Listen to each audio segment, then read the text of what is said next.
So why do we need to cool down after running, and what is the best way to do it? When you are going for a run, any kind of run that is, whether it's a long run, a slower run, a shorter, easier run, it doesn't really matter. Your heart, your lungs, your muscles are going to be working quite a lot harder than they do in normal life.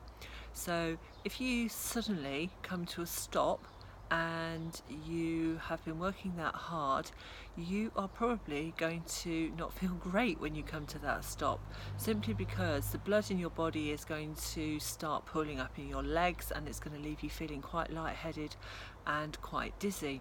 So it's far better when you have finished running to actually allow your body to go back to normal very gradually. So how do we do that? Well, the best way of doing that is to keep yourself moving very gently.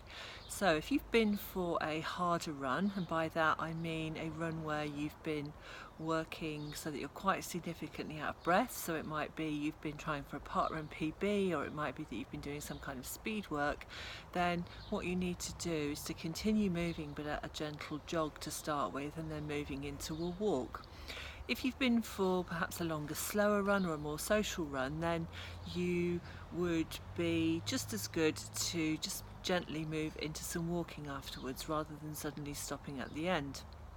The reason why we want to do this is because that gradual movement will keep the blood flowing from your muscles and taking the products that are made within your muscles, the acids and things that are produced, away from your muscles. So it's keeping that blood going to and from, and enabling your muscles to start repairing almost immediately that you have finished the run. What you might also find is that you feel very hot after running. I know I certainly do, because your core temperature has simply got too high because you've been working quite hard. So again, what we want to do is try and get your core temperature back to as normal a level as possible, so that rather than the blood going to your skin to keep you cool, it can actually head for your muscles and again start flushing out those products and get your muscles repairing again. So the best way of cooling down is to use cold water in some form. So it could be that simply you're wiping yourself with some kind of wet cloth. You might want to go and stand in some cold water, or if you're feeling really brave and really hot, you can actually get yourself in an ice bath. But this will help to bring your core temperature back down and get your blood flowing back to your muscles where you want it to be.